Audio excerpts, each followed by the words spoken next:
You know what? You just made the list! You just made the list!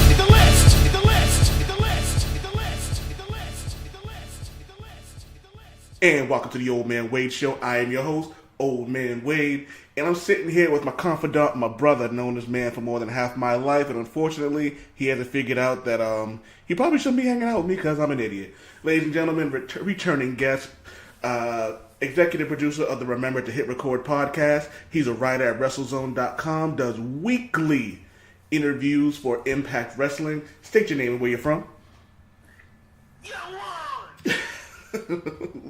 Diddy Porter. Dorchester, actually.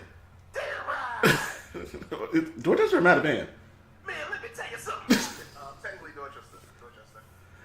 Alright.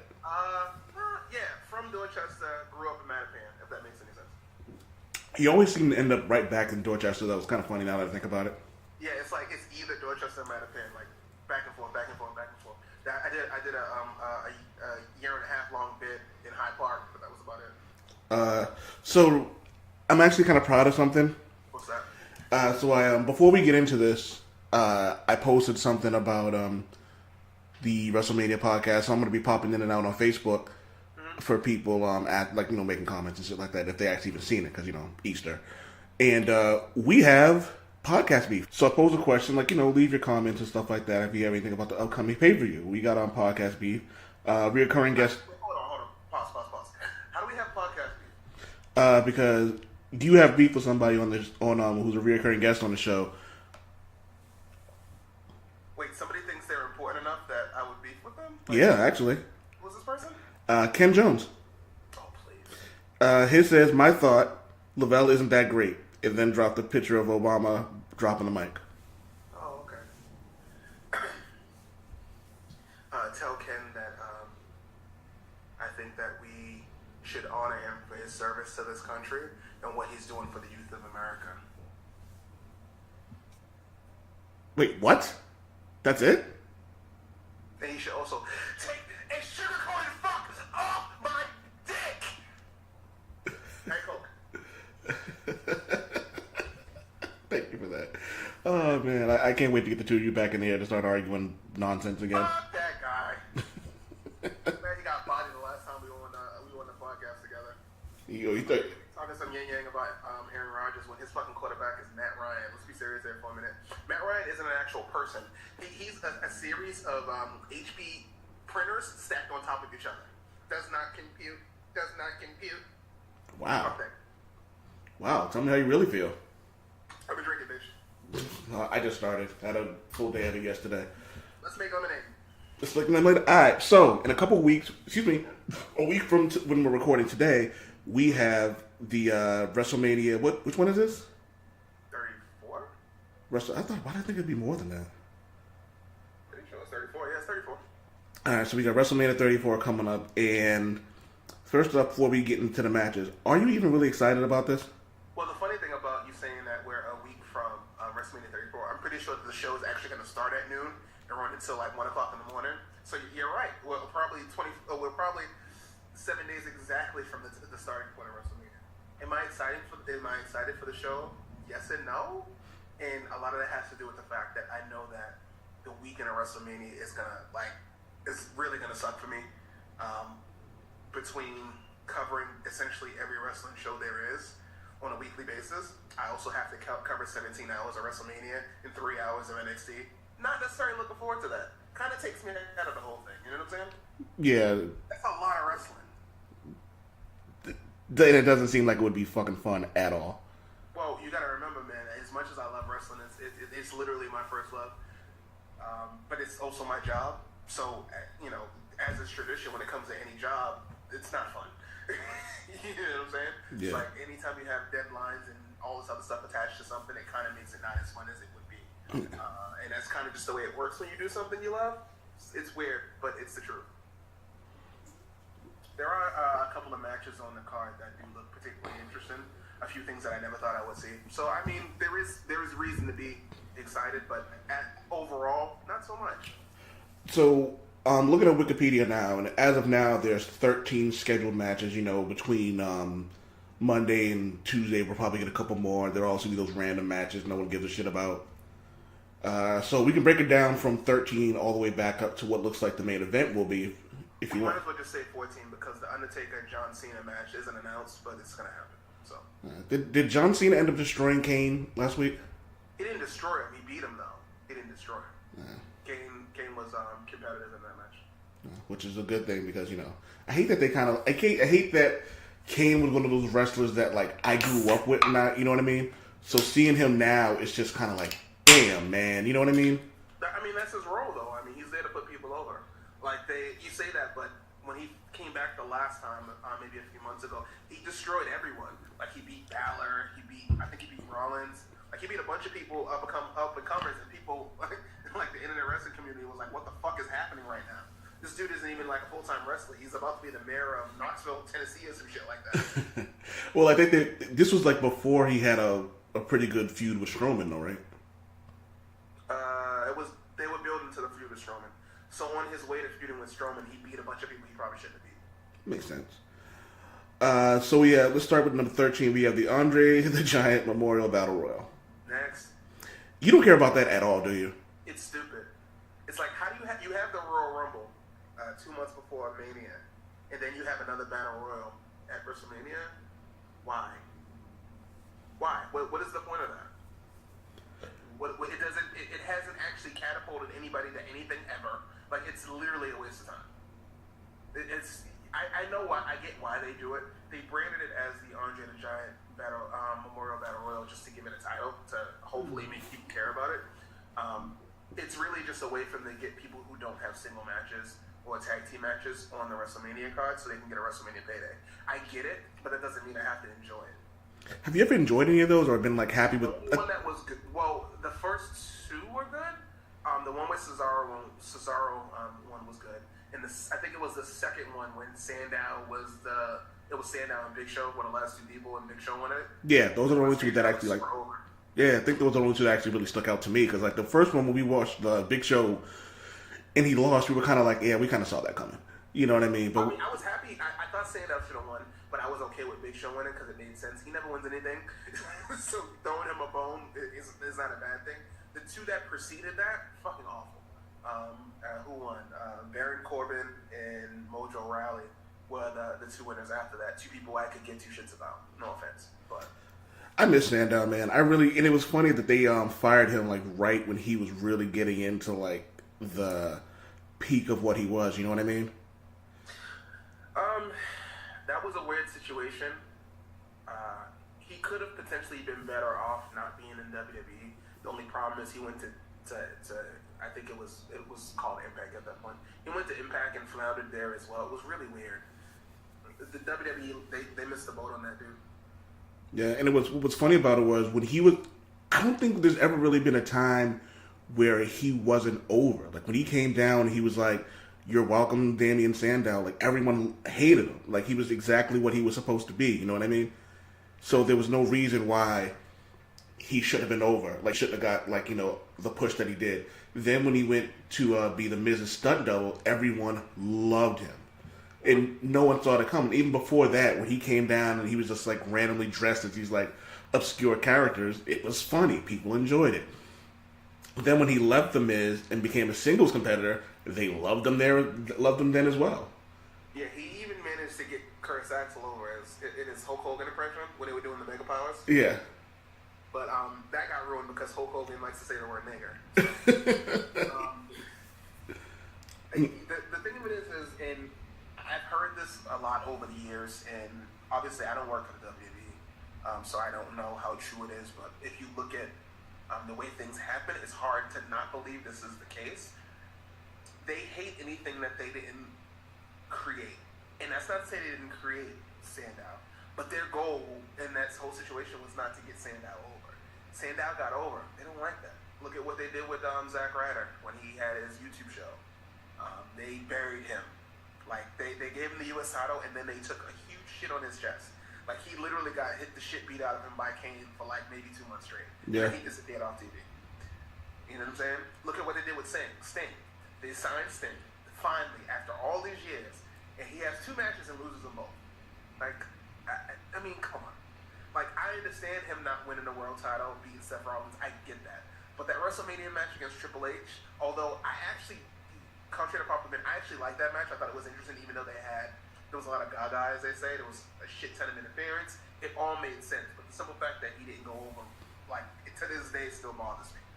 It's like they have an aversion to anything that they didn't actually create, anything that they didn't intend to actually get over. Do you think that that's the same thing with Braun Strowman? Because did the WWE create him, and is the reason he's not world champ now, is it because he's not something that the WWE like created? Like they didn't create his fame, like to get these hands and I'm not through with you yet type of deal. You know what I mean? I think their goal was to make Strowman a star, but they wanted to use Strowman as a means to get Roman Reigns over, and it backfired. And Strowman turned into 10 times the star that they wanted him to be. I'm not gonna. I don't have any complaints about Strowman's push. Obviously, he's in a stupid tag team match this year. I kind of get it. Has he picked a partner yet? No, I'm pretty sure it's gonna be. Well, we'll get to that. When we get to that, we'll talk about it. Mm-hmm. But no, he hasn't picked a partner yet. Actually, it'd be kind of cool if he did. It was just him, because I honestly think he could beat Sheamus and Cesaro by himself. Yeah, I don't think there's anybody in WWE he couldn't beat by himself. So next we got So do you feel the same way about the WrestleMania Women's Battle Royal as well? Not so much, because this is the first time they've done that. Usually when they try to get women's wrestlers on the card, the means that they used to use they would have like a pillow of fire or something stupid like that. So the idea of them organized them in a battle royal and it being an actual contest, and if I recall, it's open to everyone, meaning NXT stars can be in it as well. That's interesting. It's going to be interesting to see who wins it, but at the same time, they just had the first women's Royal Rumble a few months ago. It's like, it doesn't make any sense. It's like having the Money in the Bank pay-per-view and then having the Money in the Bank ladder match at WrestleMania. It doesn't make any sense. Like, why are you doing the same thing twice? You couldn't come up with any other idea.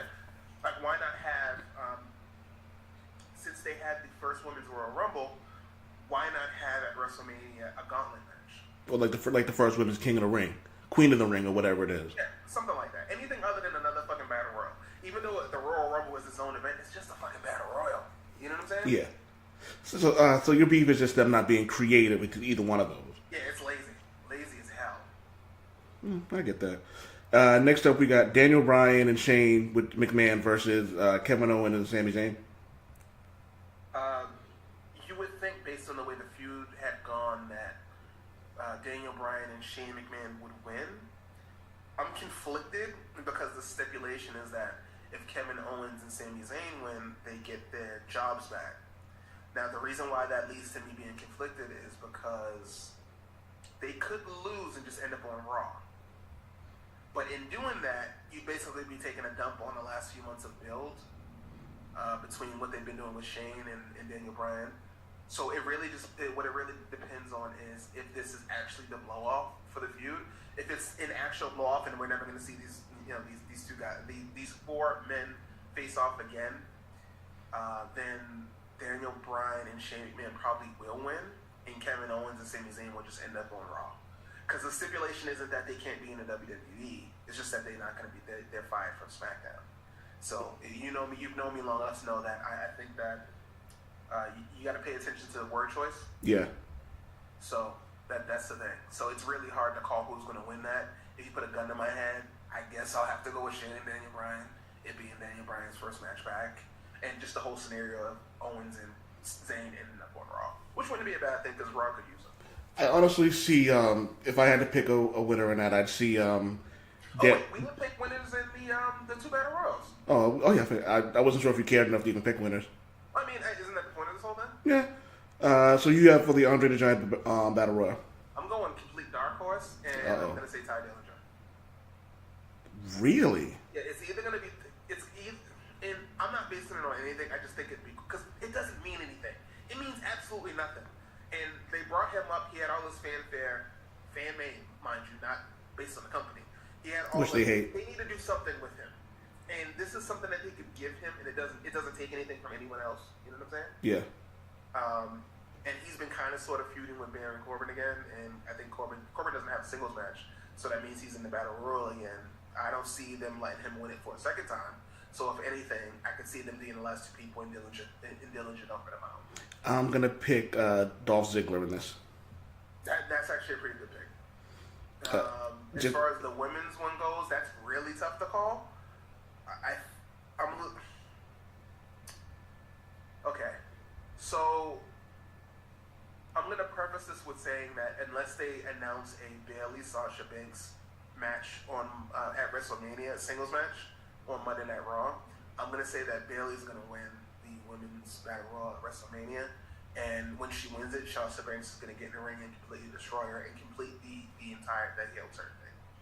And again, that's provided that they don't announce a single match between the two of them at WrestleMania, which they really should have. I don't think either of them should be in that stupid ass Battle Royal. What they have going, they could have them both actually, if you think about it. They could actually do both. Why though? Not announce the match and then like Bayley wins, Sasha comes in and destroys her, or you know what I mean, or something like that, and later on they go. Kurt Angle goes, you know what? Since this has been going on too long, let's just end this right now.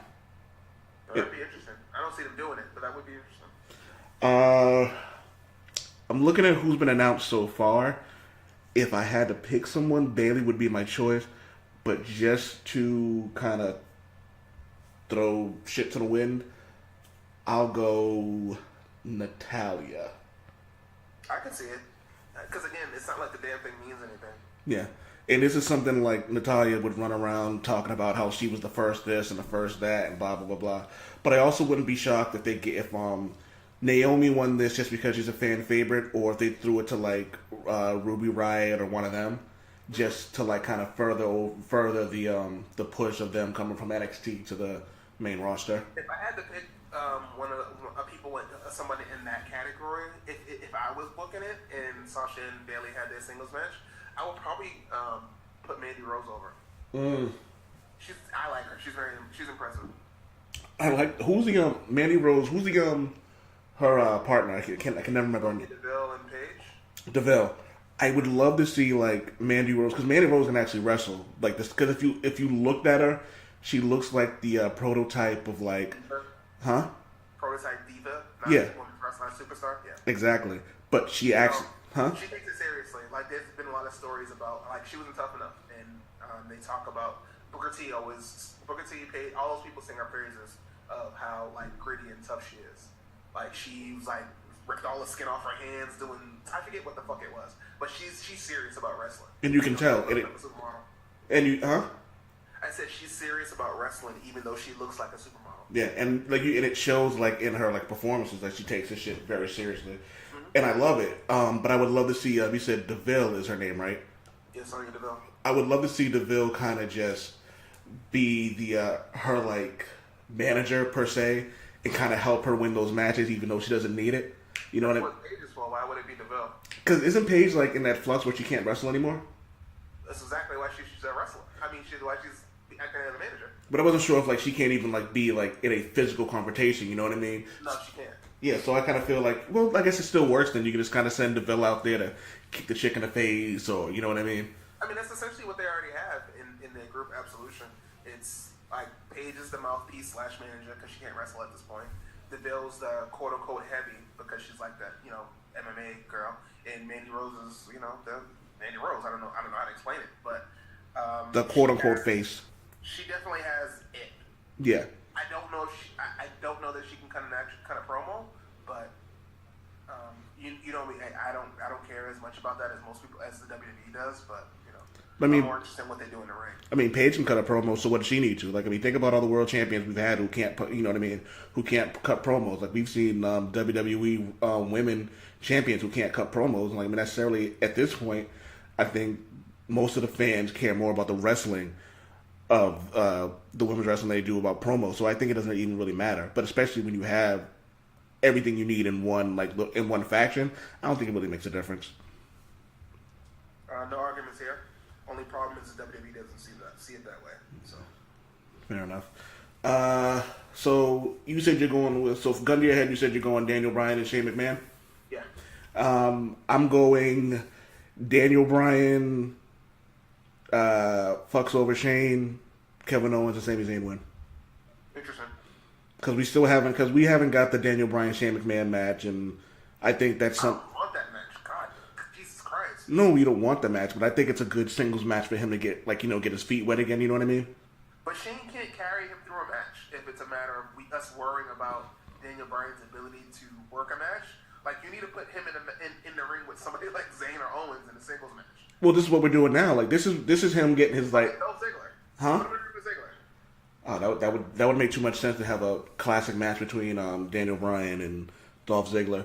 But I think, well, let me rephrase that. I think him getting in the ring with Sami Zayn and Kevin Owens is a great idea for him to get his feet wet then, because you have two competitors who are going to be really concerned about, making sure he doesn't get hurt. Mm-hmm. And so like they can carry anybody in a match, you know what I mean? Mm-hmm. So then you get that, and I think that we should finally end this stupid thing. Daniel Bryan should beat Shane, you know what I mean, and then quit, which would be funny. Like the loser of the match, loser of the match is no longer GM. Daniel Bryan should beat the shit out of him. Shane should get no offense. Daniel Bryan should beat the shit out of him, and then leave and just walk out. I think it's funny because the promo that Bryan did this past Tuesday, I was almost positive about to quit. I'm pretty sure that after WrestleMania, there's going to be a new SmackDown GM. Shane will probably still act as commissioner, but Shane, I don't know if you've been watching SmackDown, but Shane stepped away. He said he was taking he was not suspending himself, but he was taking some time away because he thought about the way he's handled the Sami Zayn and Kevin Owens situation is unbecoming of a commissioner. So he said he was taking some time. He was stepping away.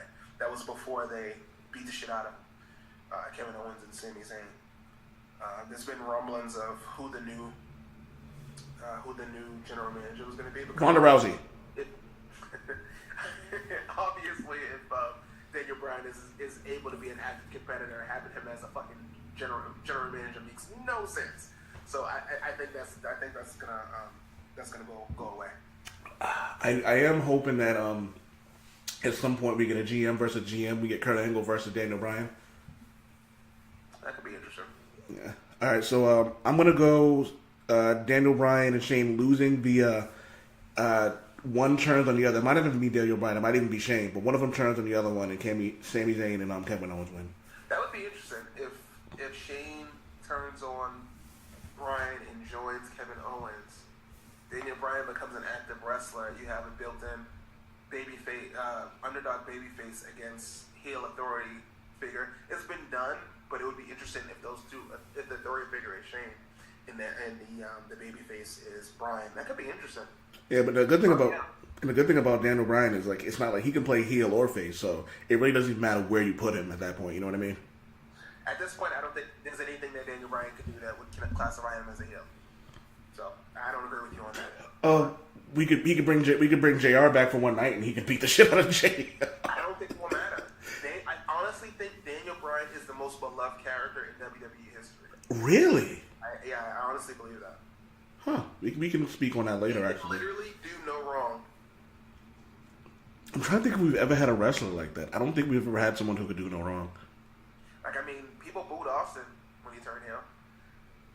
It took a lot. It took him beating up JR. But no, he had to team up with Vince McMahon during WrestleMania, beat the shit out of The Rock 2 nights in a row, team up with Triple H, beat the shit out of Lita, and then beat the shit out of JR in order for him to go heel. And then guess what? That was enough. If I recall, he beat the shit out of Spike Dudley and Molly Holly too. Yeah, they really had to go full court press on this Austin being a heel thing to get it over. You know what? It's funny. I don't even think it was any of that actually made him a heel. I think it was when they changed his music. People were like, "Boo!" I know. I was pissed. So yeah. So who knows what's going to go on in there? But I wonder. Well, he'd have to hit a woman, and even then, if they could. I know, but it was funny. It all depends on what woman he hits too. Oh, I'd like to say that this episode is brought to you by BlackRabbit.com. What's BlackRabbit.com? BlackRabbit.com is this amazing website where it focuses not on just sports or pop culture. It actually focuses on a lot of things. Like the writer on there wrote this one thing about like the do's and the don'ts with black people in the office space, which was absolutely amazing. I think you should check it out. He also, whenever there's a new trailer for a TV show or a movie, Black Rabbit makes sure that it's out there and on there. And he also makes sure that you're up on things like when Donald Glover tweet script for the recently canceled Deadpool animated series. Black Rabbit was there with the scoop on that. When the new Infinity Wars trailer came out, boom, Black Rabbit was there for that. When Sorry to Bother You trailer came out, boom, Black Rabbit was there for that. So if you're looking for anything, and it's a growing website, which already I'm loving, I already have it saved in my history, you go to blackrabbit.com. Black Rabbit is spelled BlackRabbit.com. One more time. That's BlackRabbit.com. BlackRabbit.com. You know, it's funny. I've never been on that site before, but I'm pretty sure whoever the editor-in-chief of that site is, he's an awesome guy with a huge penis. I've seen it. But also, I want to let you guys know that I'll actually be doing I'll be doing random pieces where the Black Rabbit editor allows me to, and hopefully I can help Black Rabbit maintain the excellence and whatnot. But I also hear hey, wait, I think I have the owner and runner of the website right here, ladies and gentlemen. Get the fuck out of here, really? Black Rabbit, how you doing? I'm Black Rabbit. I love basketball. Hey, what's up, Black Rabbit? I heard you're actually looking for guest writers. I may be actually looking for writers, because as long as they know basketball and they know that basketball is the most important thing in the world, as long as they don't have to hit free throws, because free throws aren't important, as long as they hit them when they count, they win championships. That's amazing, Black Rabbit. My asshole taste. That's amazing, Black Rabbit. Black Rabbit, I also hear that you're looking for guest writers. Guest writers are always welcome. Well, we do a guest editorial spot. If you want to write something, you want to get your thoughts out there. It doesn't matter what the topic is. We're more than happy to allow you to come write for us. And depending on how the quality is, we may actually promote it as well to get your words, your thoughts, your feelings out to the world. Everybody loves basketball. All right. Where can they find you at on the Twitter and Facebook? You can find me on Twitter at blackrabbit.com on Twitter. You can also find me at Facebook /Black Rabbit on Facebook. Yeah, basketball. All right, thank you, Black Rabbit. I'll go back into your hidey hole now. And back to Lovell Porter. We're talking about WrestleMania and the matches and so on and so forth. We just finished talking about the Daniel Bryan and Ronda Rousey versus Triple H and Stephanie. Oh, no, that's what's next. Yeah, we didn't mention that, actually. Kurt Angle and Ronda Rousey versus Triple H and Stephanie. We called that a long time ago. So is there, any reason why this should not end up with Ronda Rousey winning? And her making Triple H tap. Did Triple H beat Sting 2 years ago at WrestleMania when he shouldn't have? Just putting that out there. You did mention that, didn't you? Okay. There is literally fucking no way I almost want to put my life on the fact. Actually, no, let me not go that far. My next paycheck, I will bet my next paycheck that this match ends with Stephanie McMahon tapping around Rousey. If they have any faith that if they actually plan on making her a thing, she has to win this match. Angle can't get the pinfall. She has to get a submission on Stephanie. I'm going to go a step further, and I think Stephanie makes Triple H tap. Triple H tap on a nightly basis. Oh, yeah. Ronda makes Triple H tap, excuse me. That would be hilarious, and I hope they have the balls to do that. They haven't put out the rules for this match. They're not calling it a mixed tag team match, and they're not calling it an intergender match. So I don't know what the rules are going to be. But I don't know that they necessarily want Kurt in the ring with Steph. Which will happen, and what will end up happening is, you know what, this kind of leads to your point.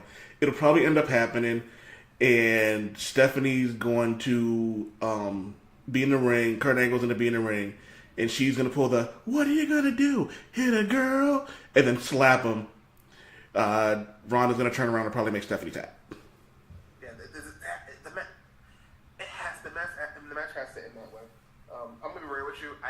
zero expectations for this match. I don't know that if they were going to do this, they should have started.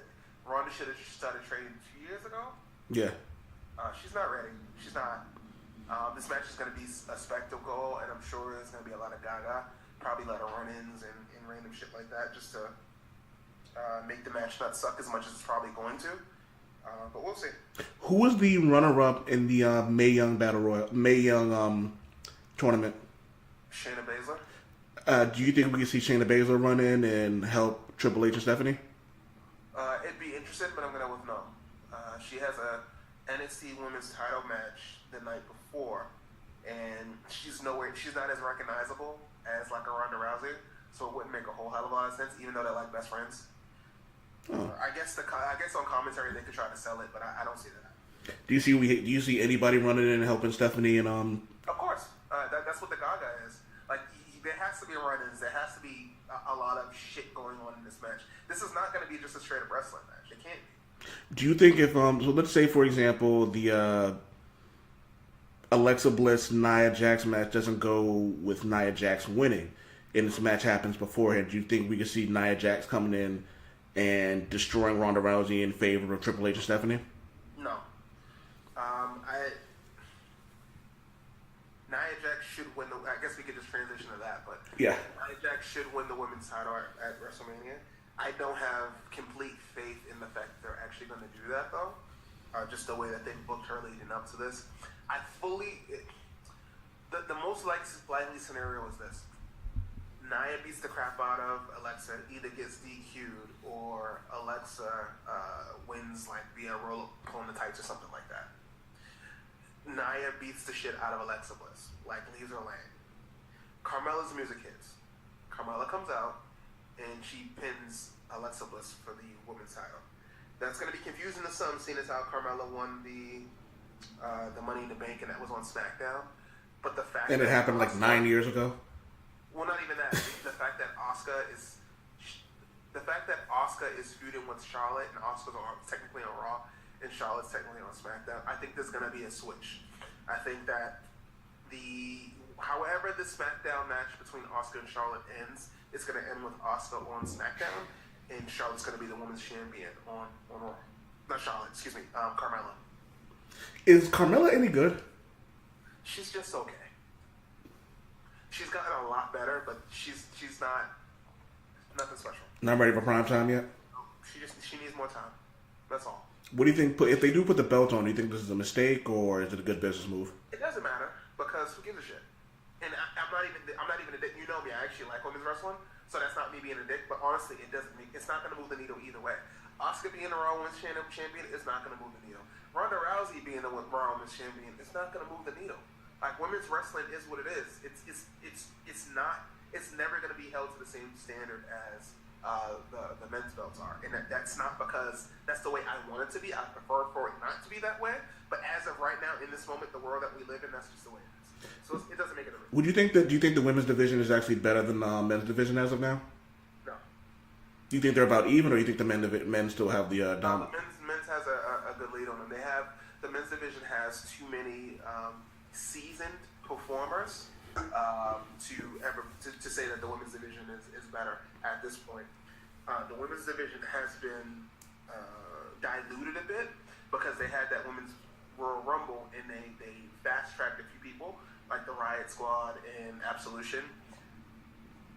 I like Liv Morgan. She should not be on SmackDown. She's not there yet. She didn't have it in NXT. She doesn't have it on SmackDown. Sarah Logan, not ready yet. She's good. She's okay, but she's not ready for prime time. Mandy Rose, as much as I like her, she could use some. We barely saw her in NXT. She had like 2 matches. She appeared in like a battle royal, and she had like a singles match, and that was it. Who else? Sonya Deville, same deal. She's okay. I think she's had more matches on NXT TV than any of the people that I mentioned, maybe more than except for like Liv Morgan. But I don't think any of those 4 girls were ready to be on the main shows. You didn't mention Ruby Riott. Where do you think she's at right now? Ruby Riott should be on the main roster. You think she's that good? Yes, she is. Yeah. She's the most seasoned. She's the most put together out of all the women that I mentioned. Okay. Moving on to you know how this goes. Where there's that one match where everyone runs to the bathroom. So this would be the section if like you don't want to put it on pause, you just want to keep the episode going. You can just go to the bathroom now as we talk about the Cedric Alexander versus Mustafa Ali match. Hey, man, what's wrong with you? No one gives a fuck about the Cruiserweight I care Championship. about that match. You're You know the two of them wrestle? no. Well, that's part of the problem. You're speaking from a point of ignorance. Both of them dudes are awesome. Cedric Alexander is fucking phenomenal. Phenomenal. You don't remember?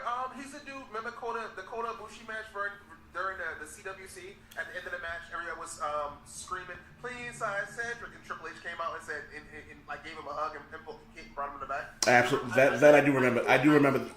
I remember that. I actually remember watching that. Going, "Oh my God, who is this guy?" That's Cedric Alexander. He was in ROH and a couple other people, a couple other places. I like both those dudes. It's gonna be on the pre-show, which is fine. Whatever, who cares?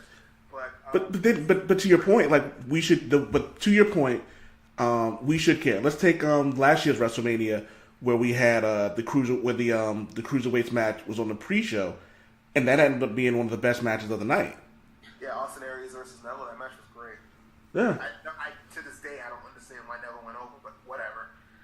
So they could fire dude the next day. But that's my thing is like so you'd figure that like this would be a thing and like they'd put something like this on the pre-show but on the regular roster, but they won't. Like if we're gonna be completely honest about this, I think that both battle royals should be on the pre-show. They will be. No, I'm willing to bet you a punishment shot that the women's one is not on the pre-show. I'll take that bet. I think the first match we're gonna. This is okay. So I'm looking at the card. In my mind, this is what the pre-show is gonna be. It's gonna be the first match is gonna be the women's battle royal. The second match is gonna be the cruiserweight title match. Third match is gonna be the Andre the Giant Memorial Battle Royal. And let me look at this. Yeah, I think that's good. 3 matches. 3 matches, and then like a lot of talking. They could be dicks and put the Usos on the pre-show again. You know what's funny about that is it would be just like they did with the last thing because I think they don't want the Usos on any part of the main roster because the Usos tend to steal the show. But you know what though? If you think about it, and like I said, they don't want the Usos over there like stealing the show because let's be honest, man, when has there ever been an Usos tag team match that hasn't stole the show or at least been one of the 2 best matches of the night? That's a fair point. But the simple fact that the Usos are mentioning on WB TV that they've never been on the main show at WrestleMania, I think that means that they're going to be this year. Can I just say how much of a damn shame that is? Like they had a feud with the now Bludgeon Brothers, Harper and Rowan. They had matches on regular like random pay-per-views, SmackDown shows that were WrestleMania and SummerSlam quality matches. Yep. Like they were one of the reasons why I would watch the pay-per-views. I'm like the Usos are fighting the Wyatts. Oh yeah, I'm all on that. Like, you know what I mean? Because, like, they had such great chemistry. Now, you add the New Day to that. Like, there's no reason this shouldn't be one of, like, this. I'm calling it now. It's probably going to be the best match of the night. Can't co-sign that. It'd be close, but I have my eye on what I am pretty sure is going to be the best match of the night. I'm pretty sure I'm going to assume I know what it is. And if I'm wrong, I'll let you know. So, Cedric Alexander, Mustafa Ali, who do you got? My heart says Cedric. My brain says Mustafa because I think WWE just hates black people. Gun in my head, I'm gonna go with Cedric. They can't hate black people when they have the ATM. Listen, just because something makes you money doesn't mean you have to like them. Yeah. Hashtag President Fuckface. So the next match, even though we kind of discussed it, the Usos versus the New Day. Excuse me, the Usos, Jay and Jimmy Uso versus the New Day, Big E, Kofi Kingston, and which is funny, it goes and/or Xavier Woods versus the Bludgeon Brothers, Harper and Rowan. So did they just rebrand the Harper and Rowan just to put them in a match with the Usos? No, they rebranded them because they were stale. They had to do something with them. I mean, and the two of them, they separated them multiple times, and it doesn't work. No matter which way you slice it, they're better together. The only one that has legs to stand on his own is Harper. I think that I don't love the Bludgeon Brothers thing, but I get why they did it. I mean, you keep them together, you give them something somewhat interested to do. It's kind of a throwback gimmick. It's cool. It's fine. Whatever. I need them to actually hit somebody with one of those fucking hammers on. I mean, you can't walk around with big-ass Thor hammers and not hit somebody with it. It's fucking ridiculous. You mean you can't be the Bludgeon Brother without bludgeoning somebody with something that you use to bludgeon somebody with? Within the last 2 weeks was the first time we ever seen them try to hit somebody with one of those. You know what I'm saying? It's just weird. Can I just say, and I've said, I don't know if I've ever said this on the podcast, but I really, really, really think that Rowan's the redhead, right? Yeah. I really wish they would take Kane would just take Harper and just destroy him, and then rebrand him as the new Kane. Why does he have to be the new something though? Why can't he just be Harper? Because as you said, it doesn't work. I mean, but they haven't put a ton of energy into it. But no, but I think there was a Black Panther 2099, and they did this thing where one of the Doctor Dooms died, and they had a ceremony. It was one Doom, so no one knew that there's been multiple Doctor Dooms going on through time. And so I think it would just be kind of cool, the Kane legacy would always continue. You know what I mean? You're mad at me for saying this. I get that, but give it to Rowan. Let Luke Harper stand on his own. If anyone needs something like that, it's Rowan. Yeah, I could see that. My thing about he still be the Big Red Machine, which is funny. And it's funny because then you give him an actual moveset that he could model after. You know what I mean? Use a few of Kane's moves on top of the moves that he has, and it's not even Rowan's bad. He's just not as good as Harper. I don't know what it is about Rowan. He just doesn't connect. And again, I'll say it again, man. I think he's not bad. So let me just say that again. I don't think he's bad. I think he was just stuck between Bray Wyatt and Luke Harper, and it was just you have two of these guys. You have Wyatt, who was extremely over at the time. Luke Harper, who was a phenomenal in-ring performer, as way more athletic than someone his size should be. And then it's Luke Harper is. Then you have Eric Rowan, who's just the typical big guy. You know what I mean? I think if we have Rowan come in and he's just a big guy and he's destroying people, and then you add him to the Wyatt family, then I think it's a little different. But because he doesn't have anything that separates him from the other two, I think that's what hurt him. But then when you put him with Luke Harper, it's okay, we don't have one guy, so now it's the two of them, and he shines a little bit more because you can see more of his talent. I think it. So, When Rowan had the crazy mask gimmick, I didn't hate it. It's just they didn't do a lot with it. He showed up on Talking Smack wearing the crazy mask, and he apparently was he had a obsession with Renee Young. They didn't really explore it though. It was weird.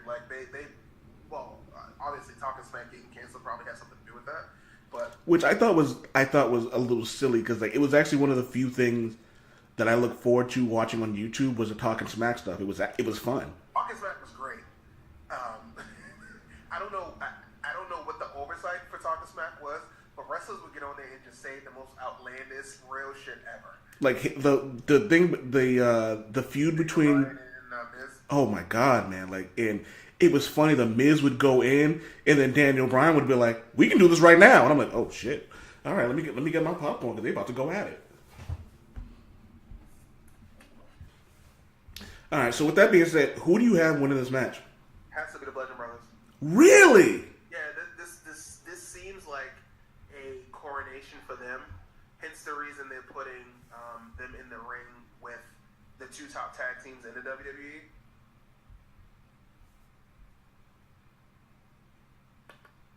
That's why they put them in the ring with New Day and the Usos. Never mind the fact that they have crazy chemistry. But yeah, I think they're building towards putting the belts on the Bludgeon Brothers. The Bludgeon Brothers are going to dominate for a long time. And either War Machine or the Authors of Pain are going to come up to challenge them. See, I had the Authors of Pain coming up after WrestleMania, and I had them beating the Usos. The Authors of Pain. I had them coming up beating the Usos in a couple of months. Okay, that's possible. Because I was gonna say they were gonna come up and beat Cesaro and what's his face, but we all know that Braun Strowman's gonna win this match at WrestleMania. I don't know that. You want to go to that next? That's actually next in line too. Actually, so who do you got? I don't know that he's going to win that. I think it'd be kind of silly for him too, to be quite honest with you. It all depends on who his tag team partner is. All signs point to it being like Elias, because he doesn't have a match and he's huge right now. So the fact that he doesn't have an actual match is strange. But that could also mean that there's rumors that The Rock is going to show up at WrestleMania, and if Elias is going to have a moment that isn't a match, I can totally see him getting the shit beat out of him by The Rock. Clearly, that's like the path to being a star in the WWE. Not really, but You mean like Luke Harper losing in 3 seconds to The Rock? that was Eric Rowan. Eric Rowan, sorry. I knew I had the right guy in my head, but the wrong face. But you know what's funny about that is it also makes sense because that terrible Rampage movie comes out the following week. This is what I'm saying. So him showing up makes a whole hell of a lot of sense, and I could totally see them putting him in a segment with Elias. I thought it would be funny if Braun Strowman's partner was what the hell is his name? The dude with the chin. That dude that doesn't have a chin. James Ellsworth. Yeah, if he didn't just win the tag team title with Gilbert. I don't think it matters. Oh yeah, true. Because I don't think that Braun Strowman is going to win. I think that whoever his partner is going to lose the match for them. You're gonna laugh. So that's who your pick is. You want to know who my pick is? Who? Alexa Bliss. Alexa Bliss is my pick for her to be his tag team partner. That would be dope. But the only reason why I don't see it happening is because the stuff that's happening on the Mismatch Challenge, they don't acknowledge on Raw. There's like no crossover whatsoever. If there was actual crossover, I could totally see it. I think it's gonna be one of those things where like Braun Strowman is going to he's gonna pretty much do nothing. Alexa Bliss is gonna catch every pin in every match. There's gonna be some random thing going on with the two of them. But I think at the end of the day what ends up happening is someone is going to beat Alexa Bliss with a schoolboy, and they're gonna win the title, and they're gonna jump around all happy, and then they're gonna turn around and see Strowman and go, "Oh shit," you know what I mean? So if I had to pick, I'm gonna go Alexa Bliss loses the title. I don't think she walks out of WrestleMania with the title, and I think that it ends with her being. If the match happens beforehand, then I think Alexa loses the title and then ends up being Braun Strowman's partner. If not, I'm going to pick Kane. Yeah, I was leaning towards Kane. I was at the WWE live event. Oh, I actually stole that idea from you. Oh, okay. I was thinking that, but at the live event on Friday, after the main event was Lesnar versus Kane versus Strowman for the title. Lesnar went over, obviously. He pinned Kane. After the match, Sheamus and Cesaro ran down and tried to beat up Strowman, and Kane just walked away. So the fact that there was no crossover there leads me to believe that Kane's not going to be involved. Kane's probably going to be in the Andre the Giant Memorial Battle Royal if he's involved at all. I don't know how many feet he has in wrestling right now. I think he's just doing spots here and there because he's focusing on his mayoral campaign. If Kane is in the Royal Battle Royal, is it okay for me to switch my vote to Kane? Sure. So I can pull a Jerry Lawler? Mm-hmm. So if there's no Kane, I'm going Ziggler. If there is Kane, I'm going Kane. So you're going with... All right, so who are you going with that match? Cesaro and Sheamus or Braun and Strowman? First off, I'd like to talk to you about something. What's that? How are you feeling about the Cesaro and Sheamus tag teams? And did you think it would work as long as it has? I knew it would work. What one of them is lacking, the other one makes up for. It's a perfect tag team. Sheamus is a way better talking than Cesaro. Cesaro is a way better wrestler than Sheamus. Sheamus has the power game. Cesaro has the finesse game. and the Power Gang. It's a perfect match. It's a good way for them to hide Cesaro. What happens is when Cesaro is a singles wrestler, he's so awesome that people want to see him be like world champion. It's like a thing. God forbid he's as good and as strong and as talented as every. You know what? Hold on. Let me just get this out. What's funny about this is every time I listen to a wrestling podcast and they talk about who they think is the most talented or strongest person in the WWE, they always bring up Cesaro. The problem is Vince. Vince doesn't get it. But when the backstage is saying it, when the fans are saying it, doesn't matter. But it's like Vince has the final say so on everything. Vince does not get Cesaro. Yeah, just grab WWE by the pussy. If you go back and watch the podcast, the visual podcast with Stone Cold Steve Austin and Vince McMahon, he flat out says it. He doesn't get it. This is the reason why Cesaro is the way he is. That's a fucking shame. The fact that he just doesn't get it, I think, is actually a fucking shame. But it's like I don't understand why people like Mad Max. I don't understand why people don't like. I understand why people like Mad Max. I just don't like it. So I can separate the difference between my personal feelings for something. Yeah, but here's the thing. I'm going to use your own logic against you. You can separate your personal feelings against something. If you had an award show, like you're going to give Mad Max the title. It depends on what it's going up for. Stop it. You're not going to do that. You're not being truthful right now. You're not going to do it. And the award for Best Picture always goes to something comic book related. Like when you're in charge, okay, fine. No. Let me. You can take your emotions out of it. That doesn't mean that you're going to give the fucking thing that you don't like the number one spot. You know what? This comes up to a conversation I had yesterday, and if you have 30 minutes after this podcast is over, I have another topic we could talk about, but that's neither here nor there. So, who do you have winning this match? I'm going to go with Sheamus and Cesaro. I agree. All the faces can't win. Like, if you look at all the matches that are on the WrestleMania card, they're all designed for the faces to win. You can't have all the faces go over. Some heels have to retain their titles. And, an easy pick is Sheamus and Cesaro. Yep. Here comes the real match that I don't think anyone is going to give a shit about except for Rusev fans. You said the United States title match? Yep. Randy Orton versus the champion, Randy Orton, versus Bobby Roode versus Jinder Mahal versus, say it with me, Diddy, Rusev Day. Who would have thought that all it would have taken was a silly ass gimmick as Rusev Day to get him over? Oh wait, he was already over. Yeah, he was. This is nobody cared enough to pay the attention. Rusev's problem is he ran into the buzzsaw that is John Cena. How many massive heel pushes has John Cena just took a huge shit on?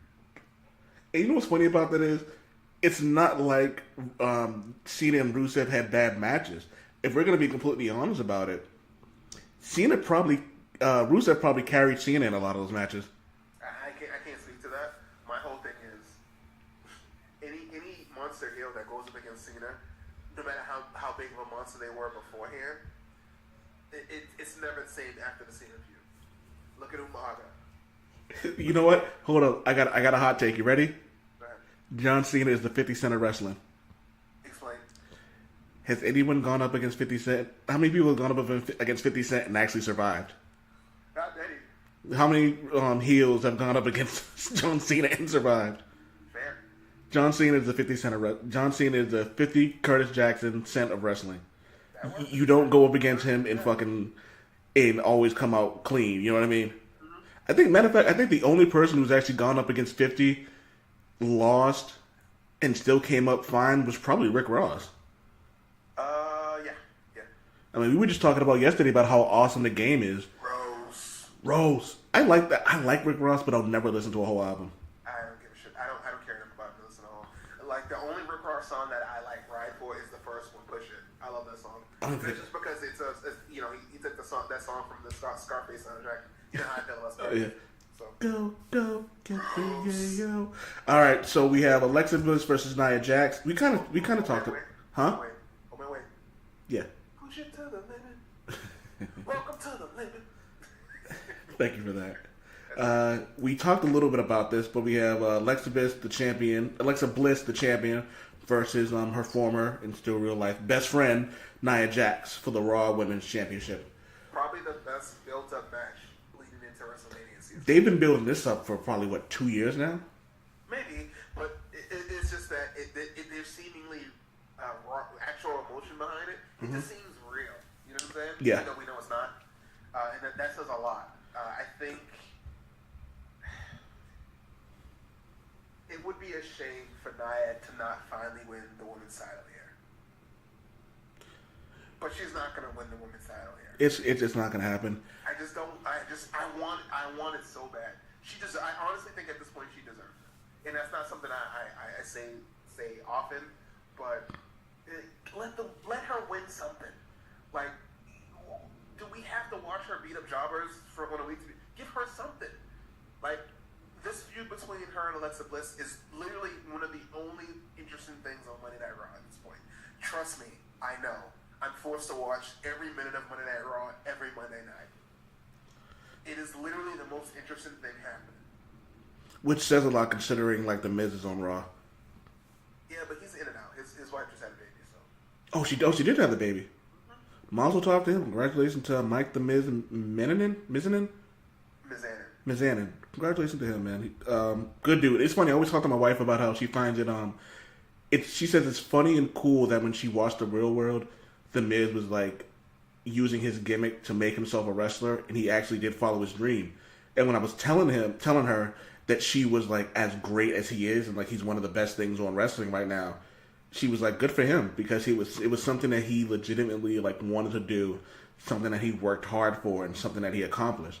So she was saying it's good for him because there aren't a lot of people who get this opportunity and manage to be as good as they are.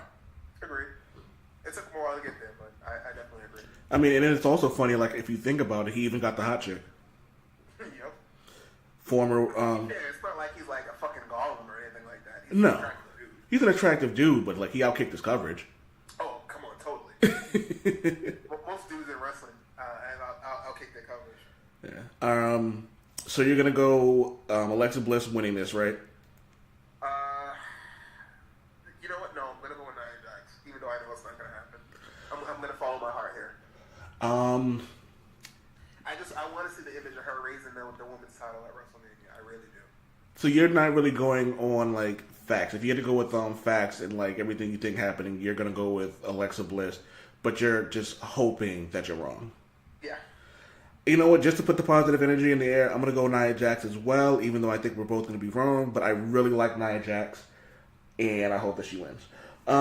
Next up, we have Randy Orton as champion versus Bobby Roode, the glorious one, versus the modern day Maharaja, Jinder Mahal, and say it with me again, Diddy, Rusev Day.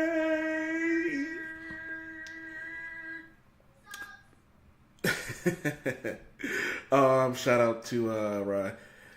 So on paper, this should be a good match, right? It's gonna be a good match. I mean, the only weak link in the match is Jinder, and I'm not one of those guys that hates on Jinder by any means. I actually kind of like him. I think that he could have been, if they were gonna put the world title on him, it should have been as a babyface. Explain that, because I don't agree. He should have been. He has spent the last, since they rehired him, even before that, let's just say 2 years losing. You build him up as a loser. He loses everything. You build sympathy based on that. He lucks his way into a world title match, surprise win, against a monster heel champion. So like the Bayley route. Randy Orton doesn't work. It has to be somebody like, I don't know, Big Show or some shit like that. So you basically think he should have went the Bayley route. Yeah, the original way, yeah. It's funny because I think we've had this conversation before, how I think that should have been how Crash Holly won the world title. It's the same thing. God bless the dead man. Who do you think wins? Okay, you know what? First of all, let's give the award for the best entrance of the night, which is going to be Bobby Roode. If you say Undertaker, I'm going to cock slap you. No, I'm not going to say Undertaker. I'm going to say, you have to remember, Triple H and Stephanie have a match at WrestleMania. Don't be shocked if all the entrance resources go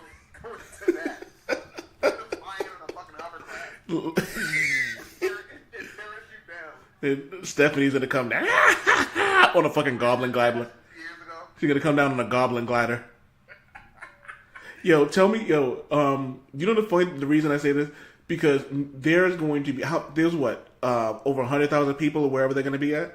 Probably, yeah. Oh, there's gonna be 100,000 people singing the theme to Glorious. That's impressive, but I'm more interested in them humming, everybody singing along to Shinsuke Nakamura's theme. That's all. That's a good one. So you're thinking you're going, if you had to pick the award for best entrance of the night, you're going Triple H. If you had to go for the best crowd reaction, you're gonna go Shinsuke Nakamura. Have to. I'm sorry, I don't have anything to add to that. This is. I just hope that for Nakamura's match, what's his name, Leland Jr. I hope he's there playing the violin. Oh my god, that'd be great. You know who else? Honorable mention. You know who else I love? When everyone chants to the Becky Lynch entrance. Yeah. Oh. It's the same thing as Nakamura. It's the same thing. I know, it's so cool. All right, so who do you got winning this match? Okay. This is a strange one because I think you're gonna laugh, but I think that the winner of this match is gonna dictate the winner of the main event. Ooh. I'm gonna pick Rusev. Okay. That was my pick. And Rusev winning this match is gonna be one of the biggest pops of the night. I think that they're gonna load up on huge pops of faces going over because of what's gonna happen in the main event. Is Rusev a face? Technically no, but the fans are trying to make him one. Okay. And this goes back into WWE wanting to push what they want to push. The Rusev Day thing has gotten over, but they constantly put Rusev in positions where it's obvious that they want him to be booed. Like leading up to WrestleMania, him and Aiden English had like this back and forth thing with like Nakamura, and Nakamura is. There are people who don't like him, obviously, but he's universally loved. Yeah. So the fact that they put probably the most over person on SmackDown, Rusev, up against Nakamura, what that says to me is that they're trying to force people to boo Rusev. See, I think the other way around. I think the WWE is forcing them to not like Nakamura. It doesn't make any sense. No, but I think it's based off. I think it's based off. Why would you not want them to not like somebody you're putting in the main event? Well, one of the main events at WrestleMania. It doesn't make any sense. I think it's based off of your same logic. It's like Nakamura is something that they didn't create. You know what I mean? They could always I feel like the WWE would always say that they created AJ Styles the way they created CM Punk. You know what I mean? So I think they would take credit for the popularity of AJ Styles, realizing that's not true. But Nakamura has been around, maybe a year and a half? Mm-hmm. So I think they put him in there to kind of take Nakamura down a peg, to be honest with you. But it's basically based off of your logic about how, something that they didn't create. You know what I mean? Maybe. But, they could have had Rusev win the Royal Rumble when they didn't. So, I think that kind of flies in the face of the way that you're thinking about this. But. True. Going back, since we did do a podcast on the Royal Rumble. We did? Yeah. We actually did it on a... Yeah, I got dominated that year. I remember now. Dude, the last four people... The last four people in the Rumble. No, you had three of the last four. I think I had Dean Ambrose, and then he got clothesline out the ring. I'm like, well, I'm out. That was hilarious. So... Everybody was in the ring as people I picked. So, with hindsight being 2020, would you still have made Nakamura the winner of the Royal Rumble? Of course. At the end of the day, we knew that they were going towards Brock Lesnar and Roman Reigns again for whatever reason, because Vince likes to jack off to the both of them in the ring together. So that being said, the winner of the Royal Rumble doesn't have to be someone who's already established, major. This year over any other year, the winner of the Royal Rumble should have been somebody who actually needed to win the Royal Rumble to help them get over. And I can't think of anybody who would fit that mold better than Shinsuke Nakamura. Okay, but I'm not even like he has his detractors. Like not everybody's not on the Nakamura train. Some people just don't get it. understandable, which is that's in the handle there. We can talk about that after WrestleMania. So we have The Miz versus Seth Rollins versus Finn Balor for the WWE Intercontinental Champion, which is on Raw. The U.S. title is on SmackDown, if I didn't mention that. Say it one more time.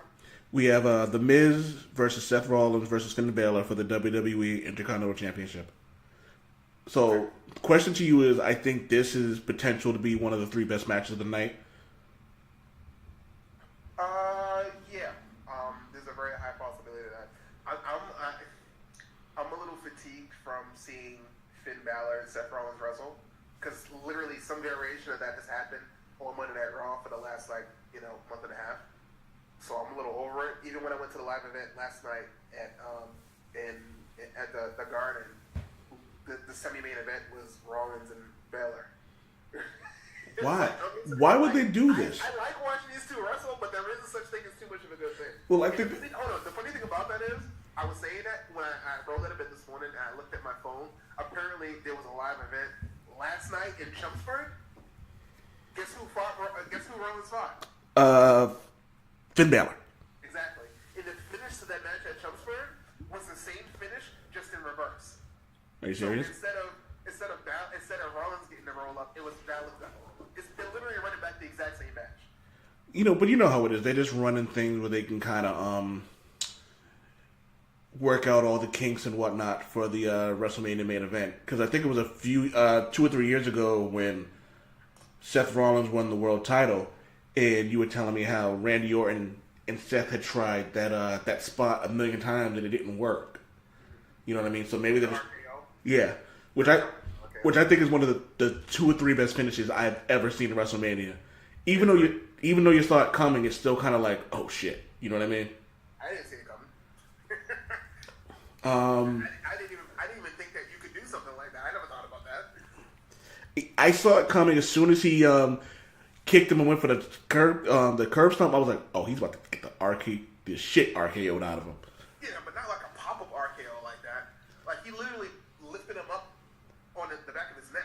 Yeah.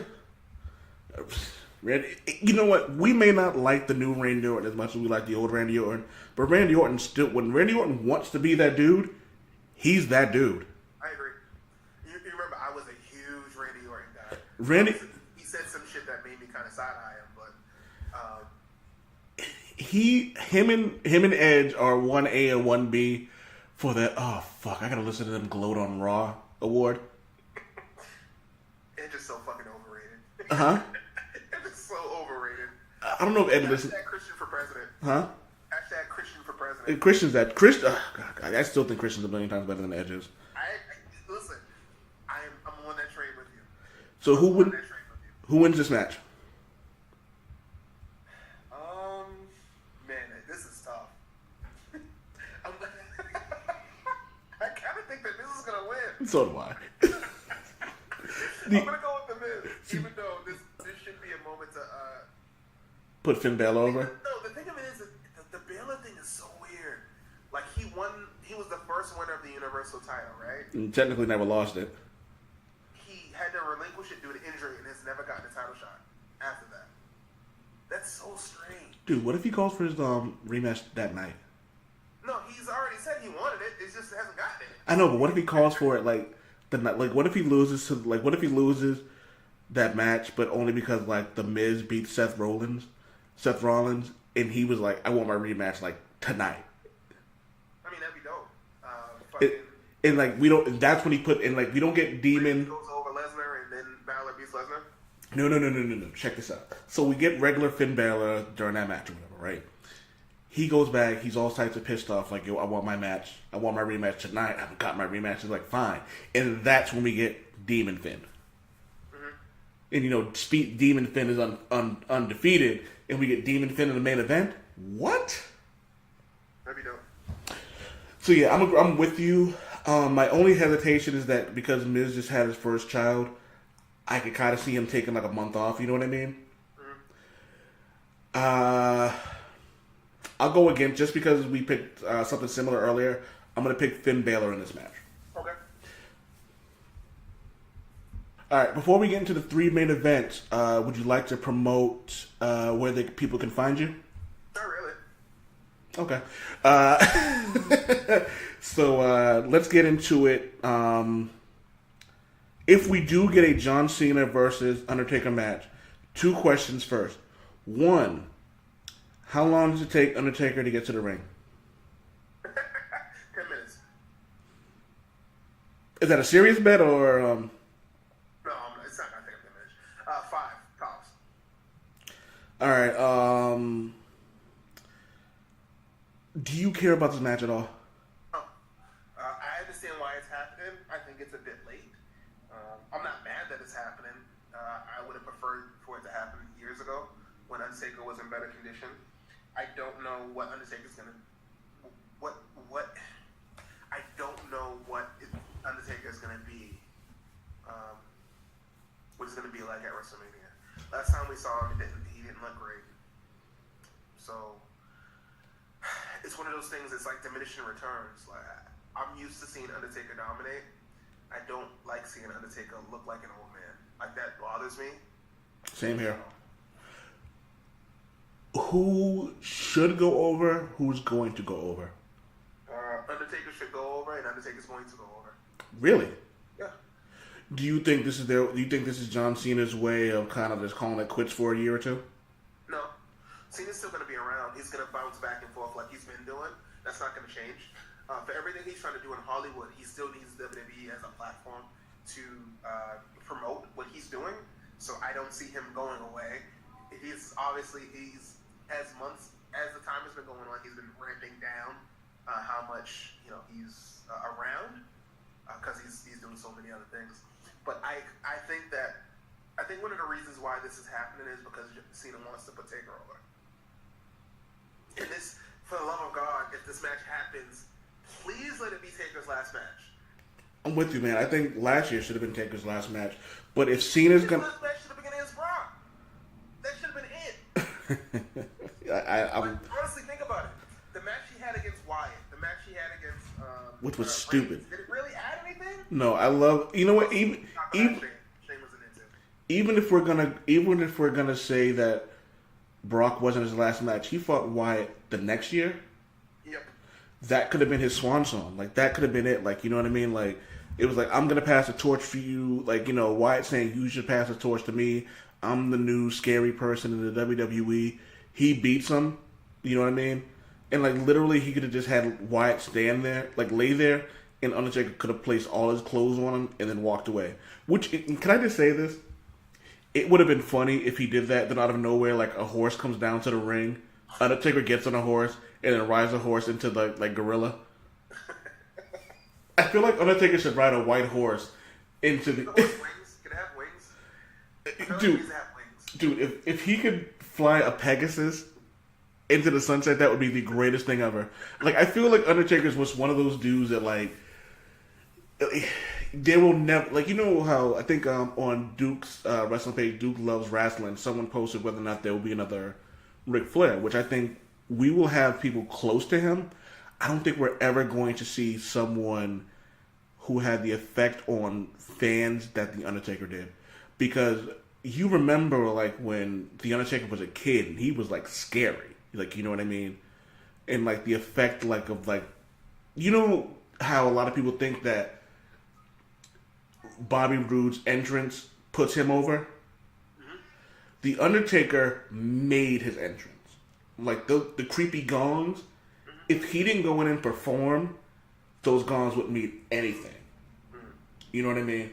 So I don't think we're ever going to get someone like The Undertaker ever again. Like, and I know someone said something like, oh, maybe Roman Reigns could hold... Like, no.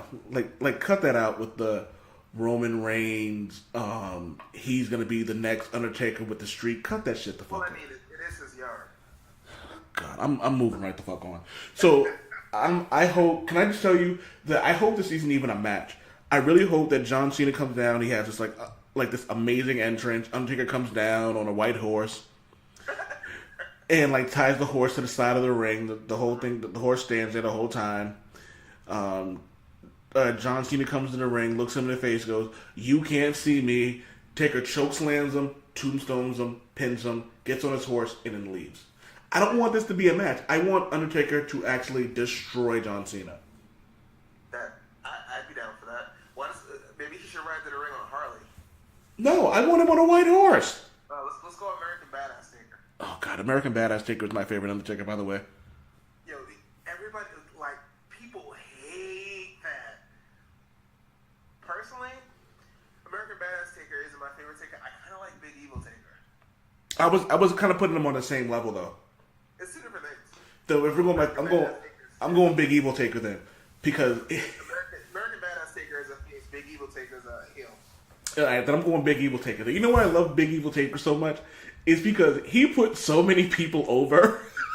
He really did. Like, you know how like everyone makes fun of, which is rightfully so, Shawn Michaels in the Botchamania. Taker made so many people look great. Do you remember when he fought Taz and then Taz put him in the Kata Hajime and he just like would not let go of that? What? What did I say? Oh, whatever. He put him in the Taz mission and he wouldn't let that shit go. And Taker was like running around the ring like with Taz on his back. I'm like, yeah, like Taker made a million people look great. Even to see, I think people forget that like burying someone doesn't necessarily mean that they win the match. Like, you know what I mean? Like, you still have to make this person look good. Jericho's good for that. Like, Jericho could win a match and still make a person look like $1 million. I personally think that Jericho does that better than anybody. Did you watch the Kenny Omega Chris Jericho match from New Japan? I still haven't seen it yet. You should watch that. I will when I get it. Is it on YouTube yet? Like now. Well, I can't because I'm recording. Well, when you're done recording. When I'm done recording, is it on YouTube? Probably. If it's on YouTube, I'll check it out today. I have New Japan World if you need my login. I would never take your login because I think that's illegal and this is recording right now. But yeah, no, I'll definitely check it out though. So we both going Undertaker here. So let's get down to the main event. AJ Styles versus Shinsuke Nakamura. This is going to be the match tonight. Really? Okay, I'm listening. Well, I mean, they fought once before at Wrestle Kingdom. That's another match you should probably YouTube. And they obliterated each other. It was one of the best matches I've ever seen in my life. There's a reason why AJ Styles has been campaigning for this match since Shinsuke Nakamura was signed to the WWE. Literally, and there's a reason for that. He knows what it's going to be. Like, Styles has not had a WrestleMania moment yet. Like, he's performed at WrestleMania, but he hasn't had a WrestleMania moment yet. He's shooting for the stars here. And the fact that it's for the WWE title is fucking phenomenal. Not to, Pun intended? Yeah. It really is, though. And you know how I feel about Nakamura, so. If they're allowed to cut loose and do what they do, this match is going to be the match tonight. Do you have any worries about the match at all, other than... I worry about the match being overproduced. Okay. Like I said, if they're allowed to do what they do, this match should be fucking amazing. So basically your concern is whether or not the WWE does something foolish in the process and kind of like tries to make it more than what it should be, as opposed to letting the two people who know what they're doing do what they do. I don't think it's a matter of them trying to make it more than what it should be. I think it's a matter of them thinking that they know better. Instead of allowing these two guys to go out and call the match that they want to have, they'll have like an agent in the back telling them, "Oh, you're gonna do this, we're gonna do this, and blah blah blah, blah, and you only have 10 minutes, and blah blah blah, blah." Like, no. Yeah, I mean, at the end of the day, they need to let AJ Styles and Nakamura just go. Like, that's a wrestling match. Kind of like they did with AJ Styles and Finn Balor, which I think it was, for me, I think that was the best match of the year. I think that they put a performance together in such a short amount of time, and they just completely dominated. But I also think that AJ Styles might be the best performer in the WWE. Like when him and Brock fought at was it Survivor Series? Yeah. Like even though we all knew Brock was going to win, considering like where the balance was with the Raw SmackDown count, it made you think that AJ Styles actually had a chance of winning. That's how good AJ Styles is. You know what I mean? And this is another thing that kind of pisses me off about Brock Lesnar, is he is one of the great performers in the WWE, but his issue is he's part-time. So, you know what I mean? Part-time employees, regardless of the profession, don't really give a shit sometimes. And I think Brock knows he's on his way out, and that's just the way it is. So, who do you have winning this match? This is tough. It could go either way, and I'd be happy regardless. I would really love to see Nakamura walking around with the WWE title. Since we're talking about SmackDown here, it's very likely that they'll actually pull the trigger on that. Because SmackDown, even though it's the WWE title and not the Universal title, SmackDown is and always will be seen as the secondary brand. So they have a lot more leeway than you would on Raw. Like, Nakamura is not beating Brock Lesnar for the world title. It's just not happening. That said, I think that I'm gonna go with Nakamura. All right, so it's rare that someone wins the Royal Rumble and doesn't win the title at WrestleMania. I think it's only happened like maybe 3 times, if that. So this is going to be a first for the Old Man Wade Show. I am going to put a $20 bet on AJ Styles. Done. All right. So the main event is Roman Reigns defending, actually going up against world champion. Excuse me. What? My name is Paul Heyman, and I am the advocate for the reigning, defending, What? Universal Champion, Huh? Brock Lesnar. I'm sorry, what? What the fuck just happened? I don't know. Paul Heyman apparently hacked your broadcast. How the fuck does that happen? That was weird. All right, well, whatever. So I guess we have Brock Lesnar versus champion Brock Lesnar versus Roman Reigns for the Universal title. So can we can just get right to the point, and Roman Reigns is going to win this match, right? Yeah. All signs point to Roman Reigns win this match. But here's the thing, and you know, I've been trying to actively convince myself that this is going to be a thing. Oh God, here we go. All signs pointed to Roman Reigns winning the match the last time around, right? Mm-hmm. Unfortunately, we don't. Does this end with Carmella leaving as world champion, Universal champion? No. We don't. You know what's funny about that is I would rather Carmella leave as Universal champion than either one of these people. You're gonna laugh, but I agree, and I like both of them. Like, I'm not one of these guys who shits on Brock. I'm not one of these guys who shits on Reigns. I think they're both fucking great. Obviously, they're not perfect, but they're great. But I'm just tired of this. Like, I don't want to do this again. But all that said, obviously Roman Reigns is going to win. But I'm trying to talk myself into the following. What if WWE was smart enough to know that we all know that Roman Reigns is going to win this match? So they continue to build towards the fact that Roman Reigns is going to win this match.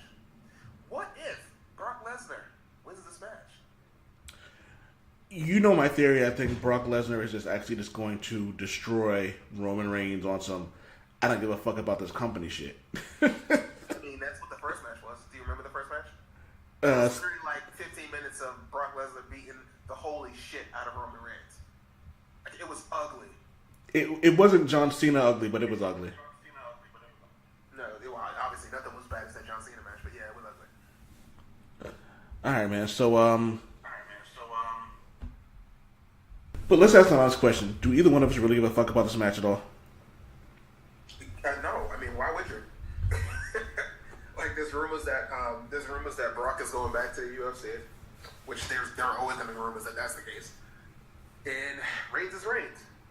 As much as I like him, I mean, I don't necessarily think that he needs to be the top guy. I think that he's a 3-time world champion. He's prominently featured on all the shows.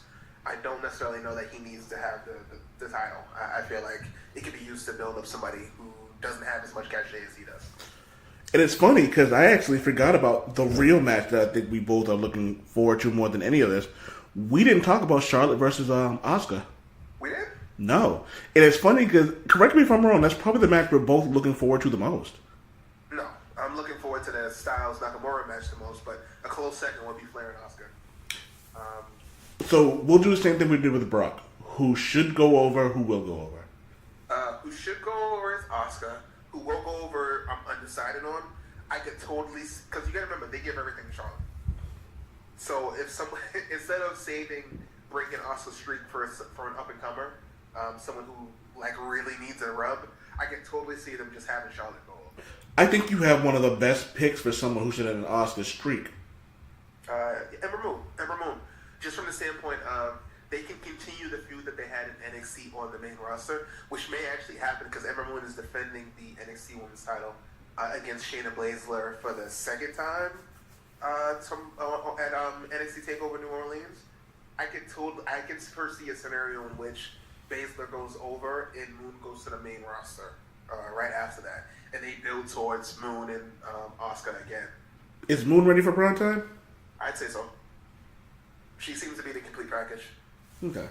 So, what are your expectations for this match?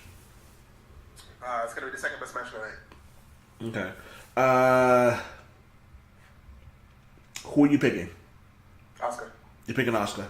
Yes. All right. I think that's pretty much it, man. Like, there's really not much more to say about this match because some things essentially sell themselves, and I think Asuka versus Charlotte essentially like sells itself. Mm-hmm. But again, if anyone was ever a legitimate threat to break Asuka's streak, it's Charlotte. Because again, she gets everything. So you think it's a lineage thing, or you think it's a little column A, little column B. She really is that good, but being Ric Flair's out, it doesn't hurt, you know? Alright, well, so that's that, man. That's been our WrestleMania preview. Do you have anything you'd like to add to that? Any other matches you think will be added? Anything else I need to add to that? Sure. Soup's good food!